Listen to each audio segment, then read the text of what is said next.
Hola, el día de hoy les vamos a compartir una reseña sobre las ideas principales que nosotros obtuvimos del material bibliográfico de epistemología y metodología del autor José César Lenin Navarro Chávez.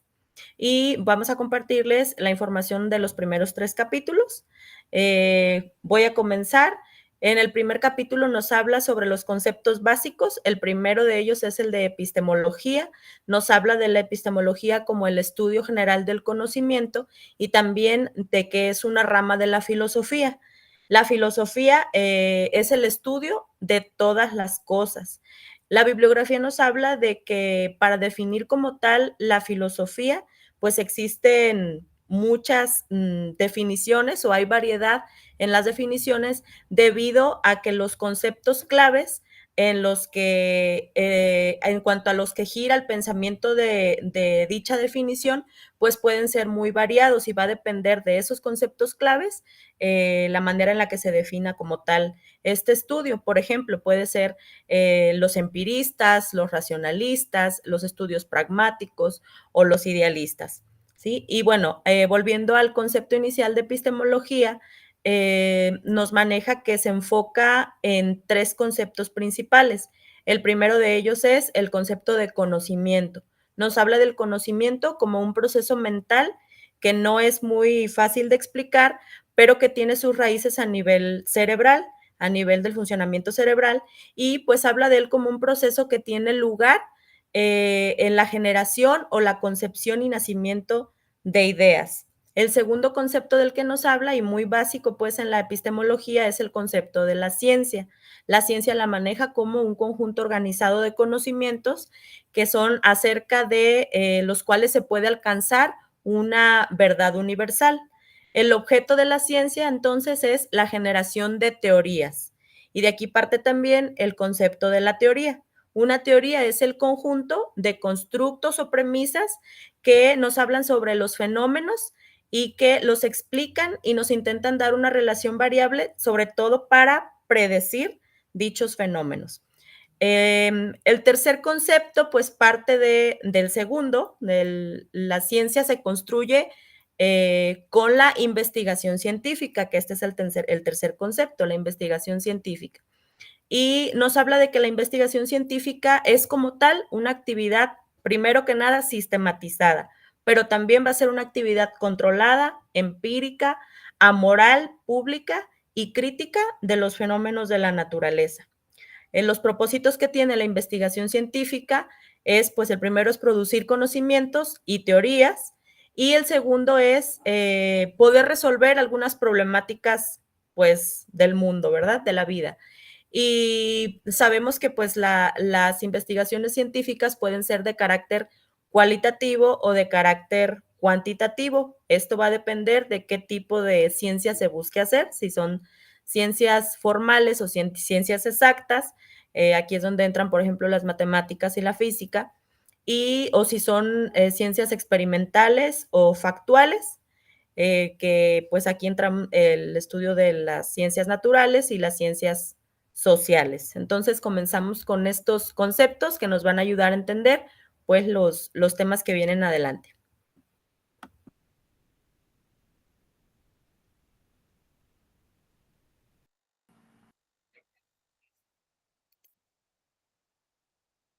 Pues bueno, continuando con el análisis que realizamos del libro, yo voy a hablar sobre metodología y método, también basándose en la tradición aristotélica y la galileana.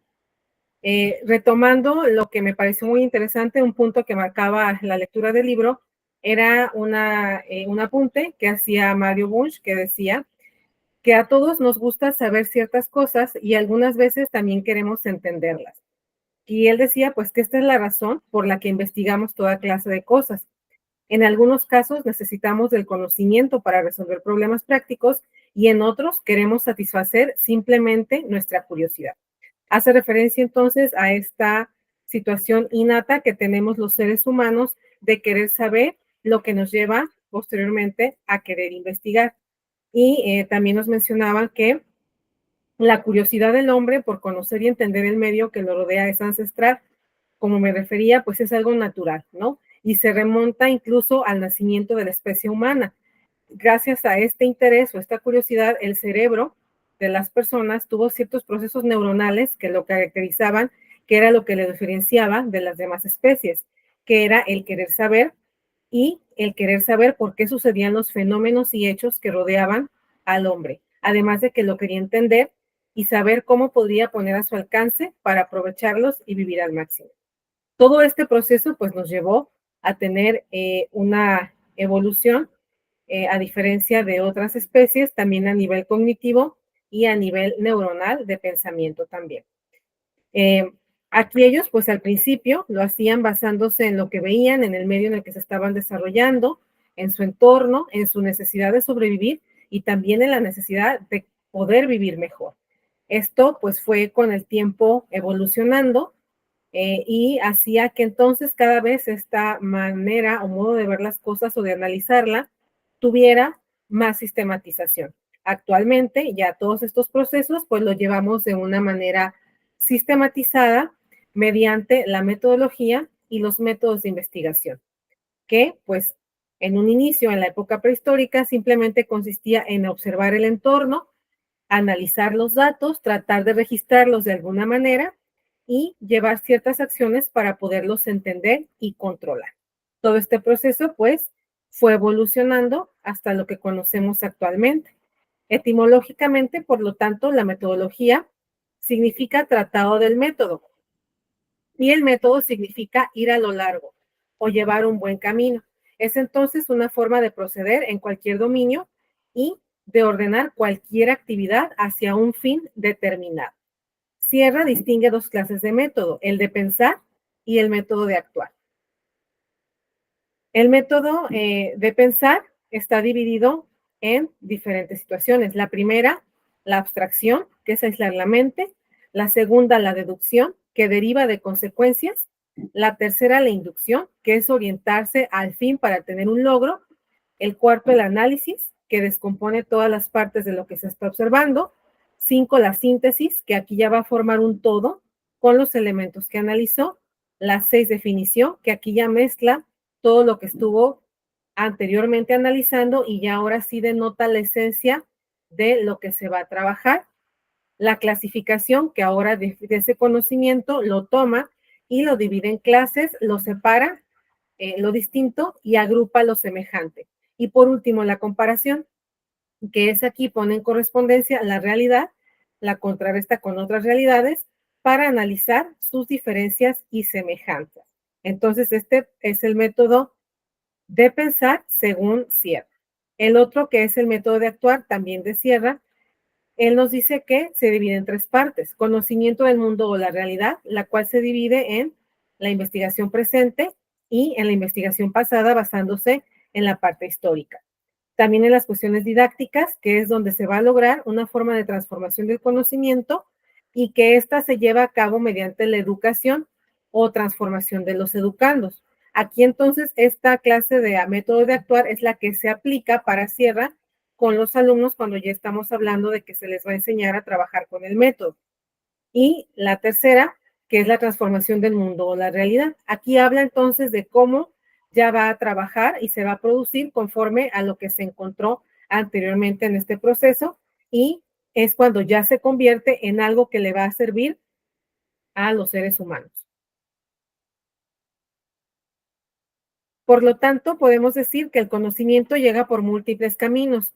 No necesariamente se tiene que llevar un solo camino. Hay varios autores, ahorita mencioné algunos, sin embargo, hay diferentes autores que nos hablan de este proceso, de cómo entonces nosotros vamos a llegar al punto del conocimiento.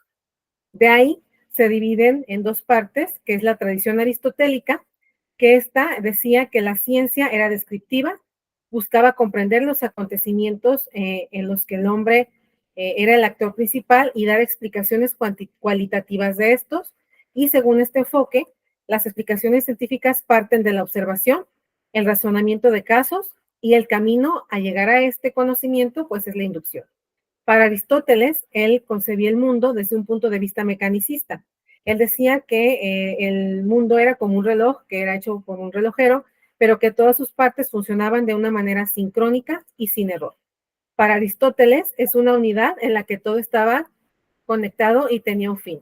Y por último, la tradición galileana, que esta tradición conduce a una ciencia explicativa que busca predecir los acontecimientos. Esta fue desarrollada por Galileo Galilei, quien consolidó su base en la visión de la ciencia. Aquí, el científico, el investigador, es un creador, es un profesional que va a crear nuevos conocimientos.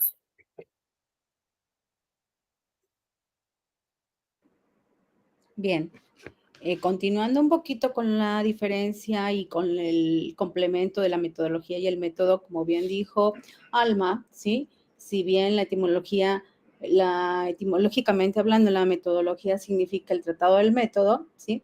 Que es el camino para llegar o para proceder y lograr un fin, pero tiene que tener todo un orden, una forma ordenada, estructurada, para que entonces podamos hacer uso de esta metodología. A ese conjunto de metodologías o a ese conjunto de metodología nosotros vamos a llamar el estudio del método.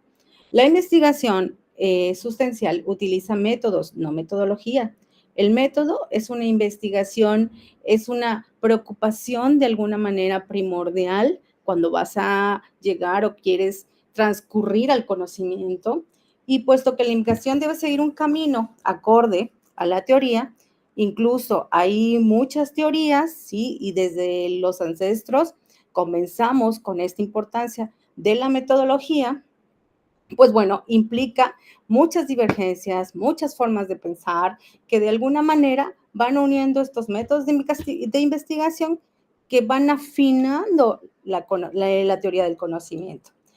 Como bien dije, existen múltiples métodos o múltiples caminos para llegar a esa meta, es decir, métodos diferentes para obtener conocimientos nuevos o resolver problemas prácticos, ¿de acuerdo? Es un conjunto de procedimientos que van a permitir abordar un problema de investigación con el fin de lograr objetivos determinados.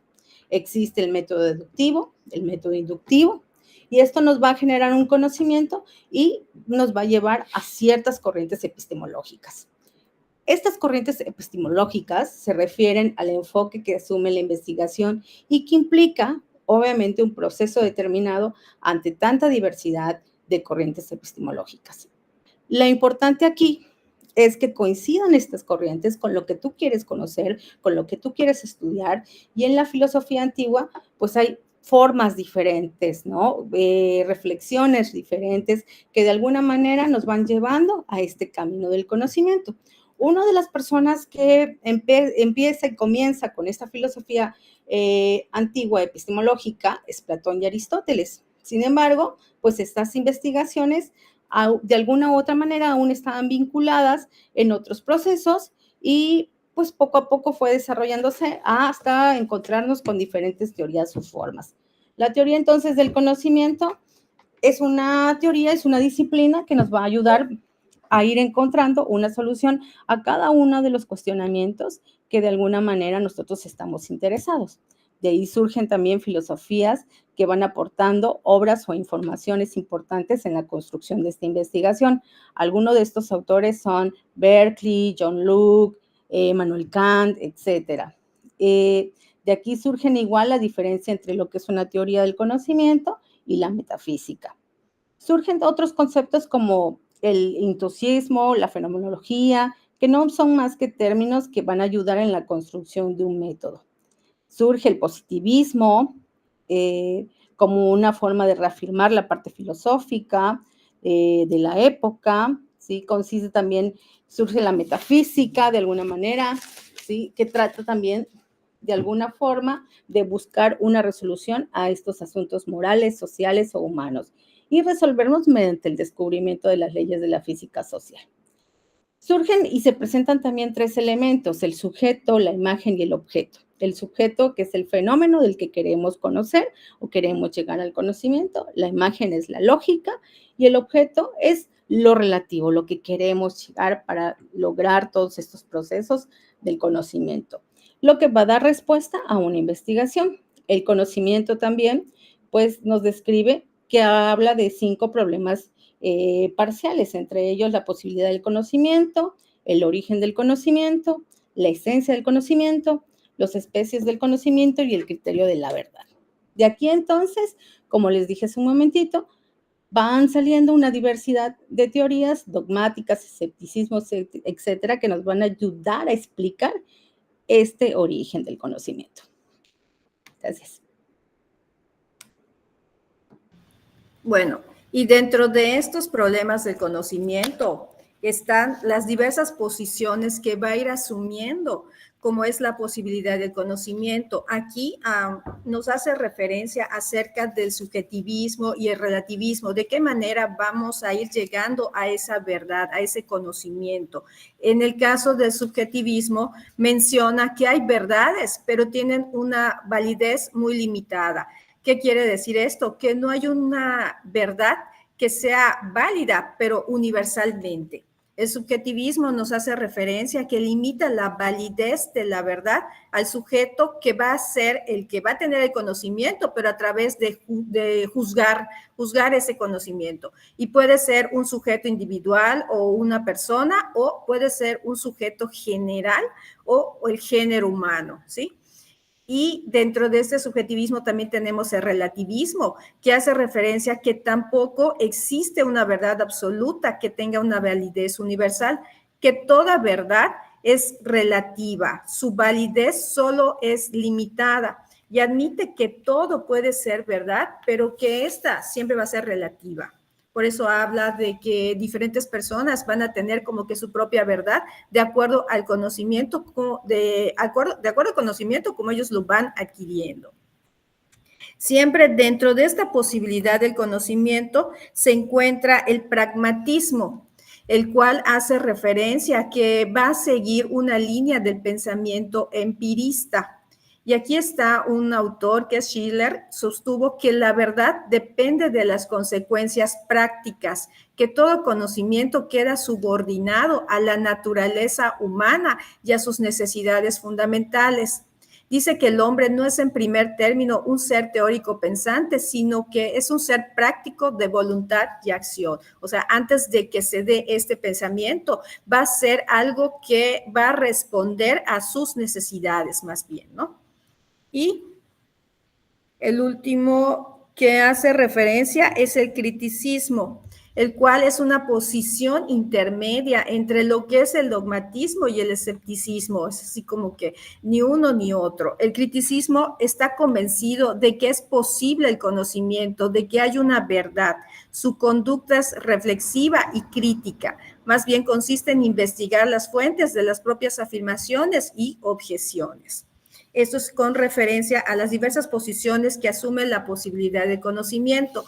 Otro de los problemas del conocimiento está en relación a los enfoques epistemológicos, los cuales se encuentran en el origen del conocimiento.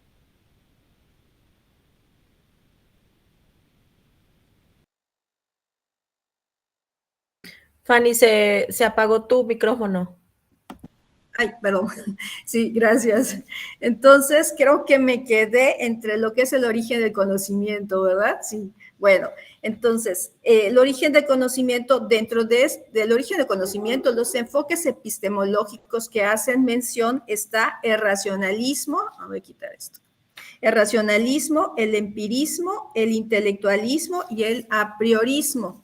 En lo que se refiere al racionalismo, indica que la fuente principal del conocimiento humano es el pensamiento, que todo verdadero conocimiento se va a fundar siempre según el racionalismo en el pensamiento. En cambio, el empirismo hace referencia de que el conocimiento se va a ir adquiriendo a través de las experiencias.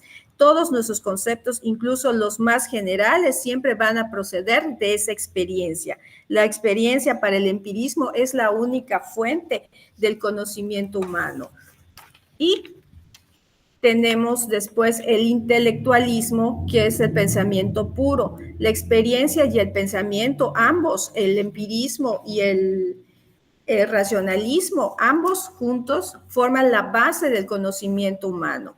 Dice que el racionalismo y el empirismo se oponen entre sí, que es un mediador entre ambos, es el intelectualismo, mientras que uno considera que el pensamiento es la fuente de conocimiento, el otro hace referencia acerca de la experiencia. En cambio, el intelectualismo establece que ambos factores van a formar parte de esa producción del conocimiento.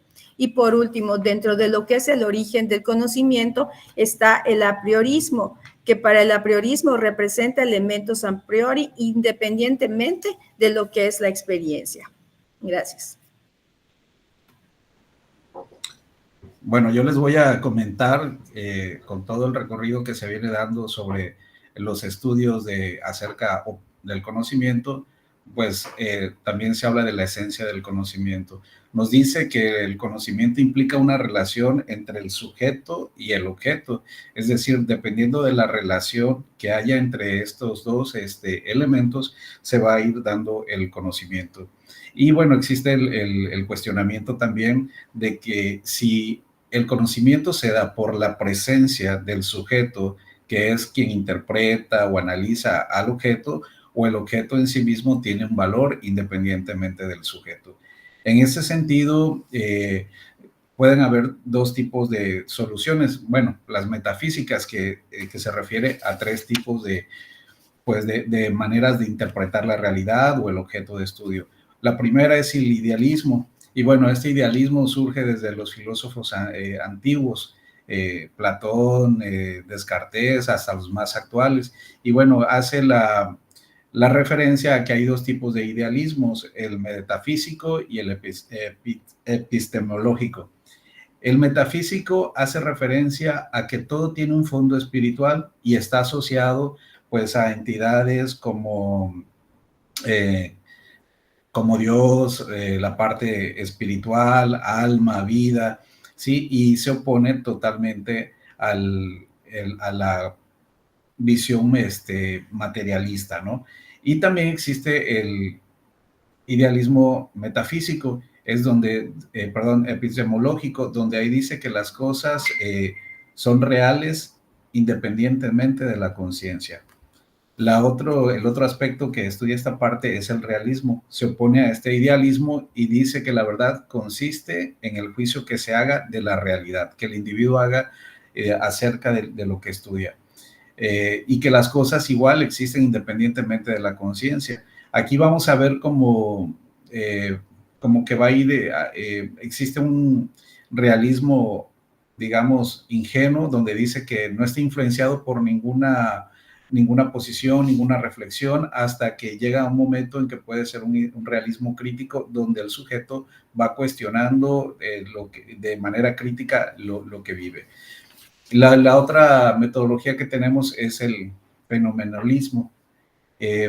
Aquí hace referencia, yo me acuerdo mucho a cuestiones que, bueno, lo que dice aquí es que la realidad solo puede intuirse a partir de lo esencial en el contenido del pensamiento. Es decir, el objeto de estudio no tiene valor por sí mismo, sino lo tiene a partir de las relaciones que se tenga con él. Y me acordaba, por ejemplo, aquí cuando estudiamos a las familias, usamos un enfoque fenomenológico, es decir, estudiamos las relaciones que se dan entre ellos. Esta sería la forma en que conocemos las cosas como son, no en sí mismas, sino cómo aparecen ante nosotros. Y también nos habla de otro tipo de soluciones que podemos hacer ante el objeto de estudios, que son las soluciones teológicas. Y bueno, aquí encontramos la idea de una fusión de la naturaleza y Dios. Estas partes cuestionan de que si todo es energía, no tendría sentido separarlas como objetos diferentes de conocimiento. Y bueno, esto se basa en que todo objeto de estudio tiene una parte material y una parte espiritual. Pues esto es básicamente lo que hemos aportado acerca de la metodología de epistemología. Y bueno, como comentábamos, hemos dado como un recorrido desde cómo empieza, las diferentes visiones que hay, lo que nos hace pensar o ver que pues hacer ciencia o tener un objeto de estudio conlleva una metodología que tenemos que analizar, de qué manera queremos abordar el objeto de estudio, desde cuál es nuestra posición para hacer el estudio. Y bueno, con esto vemos que hacer ciencia pues es algo metódico y que pues para veces pudiera parecer fácil, pero pues que sí tiene un rigor de una estructura para llevar a cabo. Perfecto. Bueno, pues con esto damos concluida la sesión. Esperamos que les sea de provecho a todos.